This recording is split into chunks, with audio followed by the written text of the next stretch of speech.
All right, so the first thing I'm gonna do is add a new track, and I wanna add a plugin. So you could go to new track and then add plugin from right here, but you could also swap out different tracks by going to this icon right here, this hold down, and then you can see the pop-up for either a key group, plugin, MIDI, CV, audio. I'm just gonna choose plugin, and then you can see it will swap it out. And then from here, I'm gonna click in and pick one of the Native Instruments collab. We have Analog Dream, we have Cloud Supply, we have Homage. I'm gonna go with Cloud Supply. Now, I haven't tried Cloud Supply even on, when I'm using FL Studio. I haven't tried it, so this is all new. To access the UI, the interface of this plugin, you just want to go to Track Edit, which looks like this. If you don't have it on the sidebar menu, I highly recommend you put Track Edit on the sidebar menu.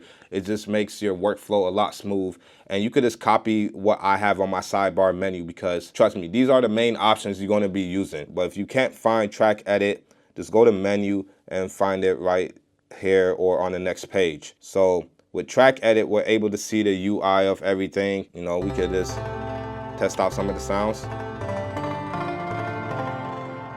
We could click up here to where it says presets. I'm gonna start off with some keys. Let's just kind of go through.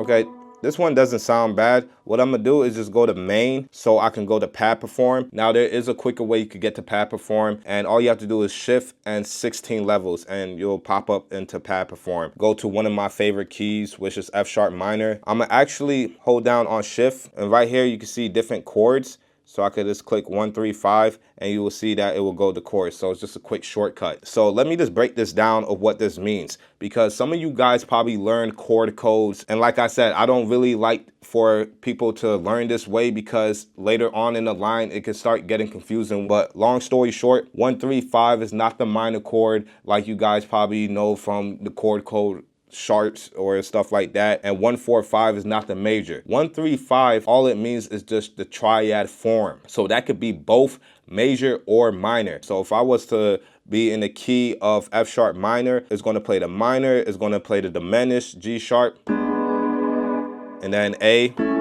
major, and then B minor. So you're really just playing the diatonic chords, which makes it a lot easier versus using chord progressions. I really don't go to this because these are just like random chord progressions. And unless you are good at your music theory and you know different chord types, this is when chord progressions can actually be fire. But I still feel like this is kind of a lengthy process and not a beginner friendly process. I would say chords is probably your better go-to, because you could find chord progressions online and they'd be like 165 or 163 or stuff like that. Then you can just easily be like, okay, this is my 1 and this is my 6 and this is my 3. That's my 5. Like, you could easily start coming up with chord progressions that sound good and just jump right into it. The other ones real quick, 1, 4, 5 just means your sus chord, which is your sus4 chord, meaning that you're not going to use the 3rd, you're going to use the 4th instead of the 3rd. And same with 1, 2, 5, that's the suspended 2nd chord. 1, 3, 5, 7, that is going to be your 7th chords. That's going to be your major and minor 7ths, you feel me? So, and then with the flat 7, that's just your dominant chord. So I'm just going to lay down a progression real quick.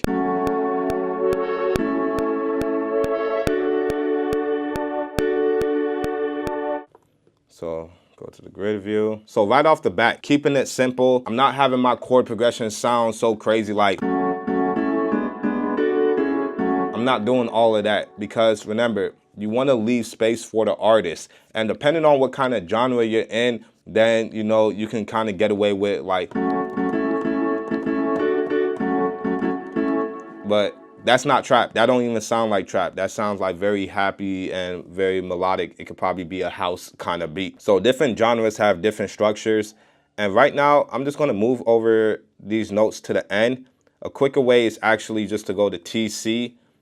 And from that type, you just want to change to legato, press do it, and then you see it extends it out. Now, understand this though. If you're using the chord feature, you definitely want to still add your inversion to it, because it's just playing the standard form and it can sound okay.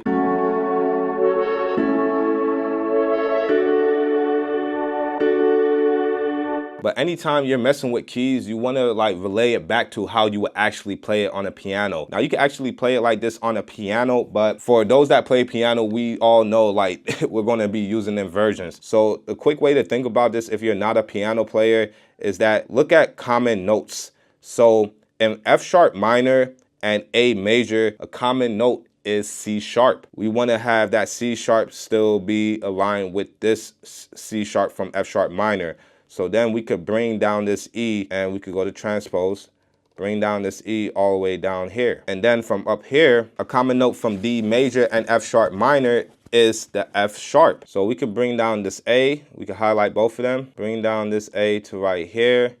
We could bring down this F sharp to like right here. And then we could bring down this D to like right here.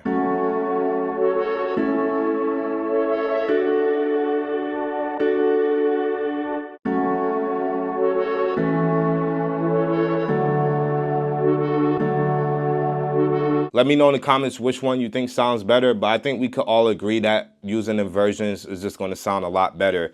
And then what we can do to go back in to fill in the rest of the chord progression is just go to main, or remember, shift 16 levels, pad perform. Learn your shortcuts because this is how you get fast. I'm just going to switch this to note, so you could either click up here or click down here, and then we're just going to play the bass notes. And the good part about this is that we could just follow the pads. We don't even have to remember the chords. We went with the pad 1, pad 3, pad 6.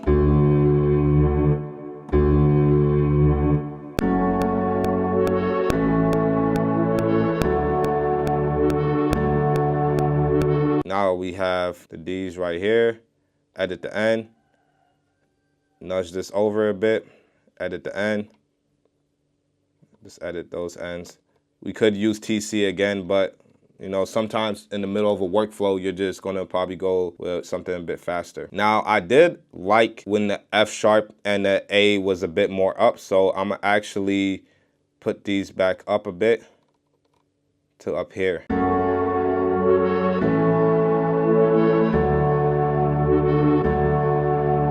So the first thing I would say about keeping your beats simple is understanding frequency. Stop thinking about in the sense of only sounds. When it comes down to making a beat, I always think about the 5 elements: your chord, melody, counter melody, drum, and bass. If you have those, you're gonna be able to make full beats and not question yourself like, oh, is this beat done or not?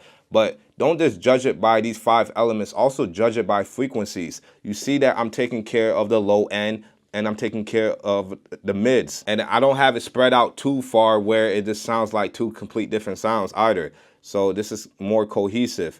So now we got like our foundation, and really this comes into the secret now. The secret when it comes to these kind of beats too, like trap beats, is layering, bro. Like before you jump into counter melodies and melodies, like I said, for those 2 other elements, first think about layering your chord progression. Find different ways you can layer it. So for instance, let's do something like this. Let's go to main, and I'm gonna actually duplicate this track. So I could duplicate this track by pressing this plus symbol, but I still want the MIDI. So what I can do is actually go to edit, and then I could do duplicate track with events. Now for those that are new to the MPC, duplicating track with events just means MIDI. As you can see, now it pops up again. And if I go here, you can see there's the MIDI. So now from here, what I can do is just go into you know, track edit again, find a different sound.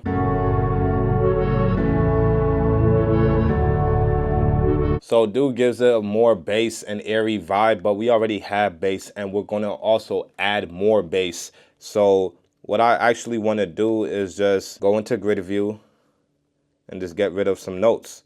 So the first technique is just to use the root note and the third. So we can get rid of the bass notes, highlight it, and then press cut, highlight, and then cut. So we could take away the fifth because C sharp is the fifth of F sharp minor. So highlight that, cut it, and we can take care of this E because that's the fifth of A, and cut it. But to spice it up, I can mix it around and just keep the fifth instead of the third. So I could take out the F sharp.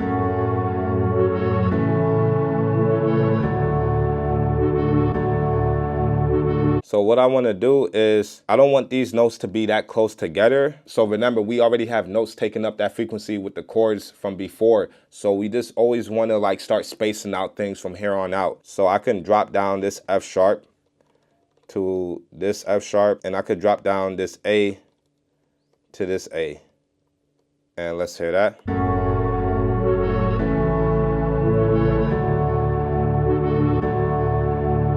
So that sounds a lot cleaner, and let's just mute the first one. Okay. Bass note's not that present. Now we having some like bass. We having some more low end. So sometimes even if you have two sounds that do have low end, some may have like a subtle low end. So you may add another layer and just give more of a thicker bass. Now, obviously, people are going to get in your head and talk about, oh, phasing cancellations and all this like technical stuff. Like, dude, like, I don't know if y'all really want to vibe, or are you guys just trying to be technical to sound smart? Because not all recordings, just because it's clean, means it's a good song. Like, there's songs that sound gritty and raw, and it just sounds way better than a clean record. Now, that's just me. And I'm pretty sure there's other people that will agree, maybe yourself. So it just comes down to what you like, but obviously within, you know, means. So now from here, I actually want actual bass notes. So I could go back over here to the first chord progression, and remember to go up here to the pencil tool and duplicate track with events, because we want the events to be on it. Go back to grid view and erase everything else. So cut that and just leave the bass notes, but we're going to swap that out for a different sound.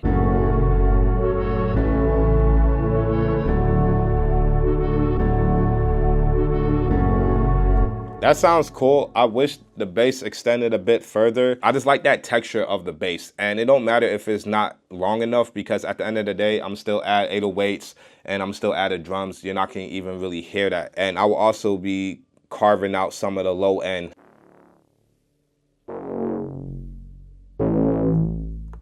And we can actually go back into that other parametric and turn that one on as well, and just carve out some of that low end.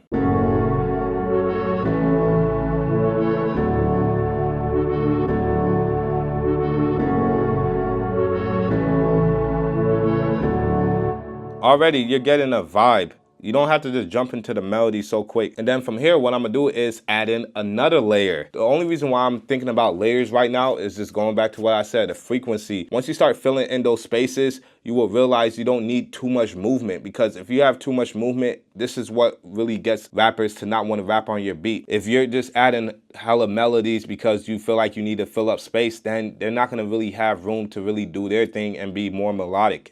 And I'll show you a little of what I mean once I add in the vocal idea. So let's just copy this over, and remember, go to pencil tool. We're gonna duplicate with track with events. And what we can do is double tap main, quick shortcut to grid. And you know how we did like the thirds? Now what we can do is do the fits. So mess around with it. Have like some fun and creative decision choice making, whatever you wanna call it. So then I can bring this F up a bit closer. Let's try to get closer since we're in a higher frequency, in a sense. I could bring this E up and then have this A right here, and then maybe even put this A down here.